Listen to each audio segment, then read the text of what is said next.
જો તમને સેન્ડવિચ ખાવાનું મન થયું છે અને ઘરે બ્રેડ નથી, તો આજે આપણે બનાવીશું બ્રેડનો ઉપયોગ કર્યા વગર સોજીની સેન્ડવિચ. તો સોજીની ટેસ્ટી સેન્ડવિચ બનાવવા માટે મેં અહીંયા 1 વાટકી આપણે સોજી લીધું છે અને આપણે અડધી વાટકી જેટલું દહીં લીધું છે. સૌથી પહેલા આપણે સોજીને એક મોટા વાસણની અંદર લઈ લઈશું.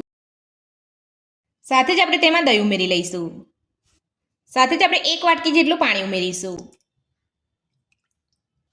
બધું સરસ મિક્સ કરી લઈશું. તો સોજીમાં દહીં અને પાણી ઉમેરીને આપણે બધું સરસ અહીંયા મિક્સ કરી લીધું છે. તો હવે આપણે તેને ઢાંકીને 10 મિનિટ માટે રહેવા દઈશું અને સેન્ડવિચમાં ભરવાનો મસાલો બનાવીશું. તો મસાલો બનાવવા માટે મેં ગેસ ઉપર એક કઢાઈ રાખી છે. કઢાઈની અંદર આપણે 2 મોટી ચમચી જેટલું તેલ ઉમેરીશું.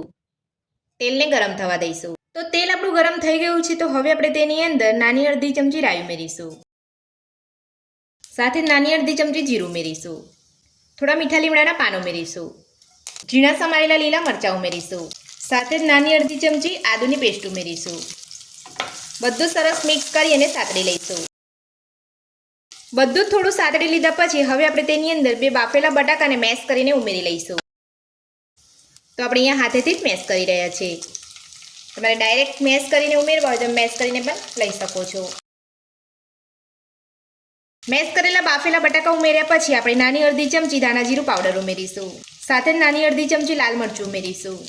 2 ચપટી જેટલો ગરમ મસાલો ઉમેરીશું અને 2 ચપટી જેટલો હળદર પાવડર ઉમેરીશું. સ્વાદ પ્રમાણે મીઠું ઉમેરીને બધું સરસ મિક્સ કરી લઈશું. તો બધું જ આપણે સરસ મિક્સ કરી લીધું છે. તો હવે આપણે તેની અંદર ઝીણા સમારેલા લીલા ધાણા ઉમેરીશું. ધાણા ઉમેરીને બધું સરસ મિક્સ કરી લઈશું. તો ધાણા ઉમેરીને આપણે બધું સરસ મિક્સ કરી લીધું છે અને સેન્ડવિચમાં ભરવાનો મસાલો આપણો બનીને તૈયાર છે. તો હવે આપણે ગેસની ફ્લેમ બંધ કરી લઈશું અને મસાલાને થોડો ઠંડો થવા દઈશું. તો ખીરાને ઢાંકી અહીંયા 10 મિનિટ જેટલો સમય થઈ ગયો છે. તો હવે આપણે ચેક કરી લઈશું.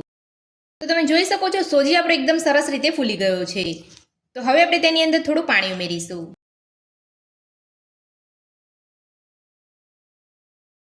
તો ખીરાને ઢાંક્યા પછી આ રીતે તમારે પાણી ઉમેરીને મિક્સ કરી લેવાનું છે અને આ રીતનું તમારે સેન્ડવિચનું ખીરું બનાવવાનું છે. તો હવે આપણે તેની અંદર સ્વાદ પ્રમાણે મીઠું ઉમેરીશું.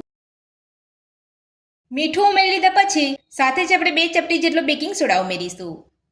બેકિંગ સોડા ઉમેરીને આપણે બધું સરસ મિક્સ કરી લઈશું અને ખીરાને 1 મિનિટ માટે આપણે બરાબર હલાવી લઈશું. તો મીઠું અને બેકિંગ સોડા ઉમેરીને આપણે બધું સરસ મિક્સ કરી લીધું છે. તો હવે સેન્ડવિચ બનાવવા માટે ખીરાને આપણે ડીશની અંદર લઈ લઈશું. તો ખીરું લેતા પહેલા આપણે ડીશને તેલથી ગ્રીસ કરી લઈશું. તો ડીશ આપણે અહીંયા તેલથી ગ્રીસ કરી લીધી છે. તો હવે આપણે ખીરું ડીશની અંદર લઈ લઈશું. ખીરાને ડીશની અંદર લઈ લીધા પછી તમારે આ રીતે ખીરાને ફેલાવી લેવાનું છે. ખીરું આપણે એકદમ સરસ રીતે ફેલાઈ લીધું છે. તો હવે આપણે ખીરાને કુકરની અંદર લઈ અને કુક કરી લઈશું. તો તમે જોઈ શકો છો આપણે કુકરની અંદર પાણી ગરમ કરવા મૂકી દીધું છે. તો હવે આપણે તેની અંદર ખીરાની ડીશને લઈ લઈશું અને ગેસની ફૂલ ફ્લેમ પર આપણે ખીરાને 10 મિનિટ માટે કુક કરી લઈશું. તો ખીરાની ડીશ આપણે કુકરમાં લીધા પછી 10 મિનિટ જેટલો સમય થઈ ગયો છે. તો હવે આપણે ચેક કરી લઈશું. તો આ રીતે તમારે ચપ્પુની મદદથી ચેક કરી લેવાનું છે. તો તમે જોઈ શકો છો એકદમ ચપ્પુ આપણું અહીંયા ક્લીન આવી રહ્યું છે અને ખીરું આપણું સરસ કૂક થઈ ગયું છે. તો હવે આપણે ડીશને બહાર કાઢી લઈશું. તો ડીશને આપણે અહીંયા કાઢી લીધી છે. તો હવે આપણે ડીશને ઠંડી થવા દઈશું. તો ડીશ આપણી ઠંડી થઈ ગઈ છે અને સેન્ડવિચનું ઉપરનું લેયર આપણું બનીને તૈયાર છે. તો હવે આપણે તેને બહાર કાઢી લઈશું.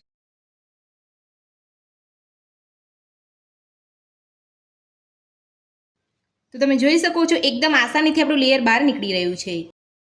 તો હવે આપણે ચોરસ શેપમાં કટ કરી લઈશું.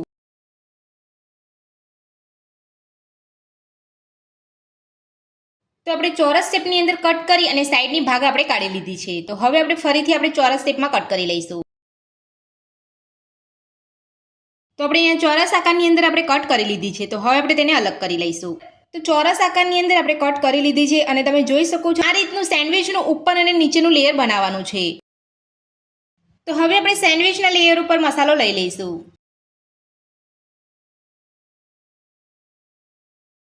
તો બંને લેયર પર આપણે મસાલો લગાવી લીધો છે.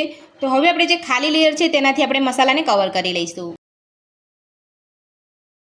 હવે આપણે તવા ઉપર લઈ અને શેકી લઈશું. તો સોજીની સેન્ડવિચને શેકવા માટે સૌથી પહેલા આપણે તવા ઉપર થોડું ઘી લગાવી લઈશું અને સોજીની સેન્ડવિચ આપણે લઈ લઈશું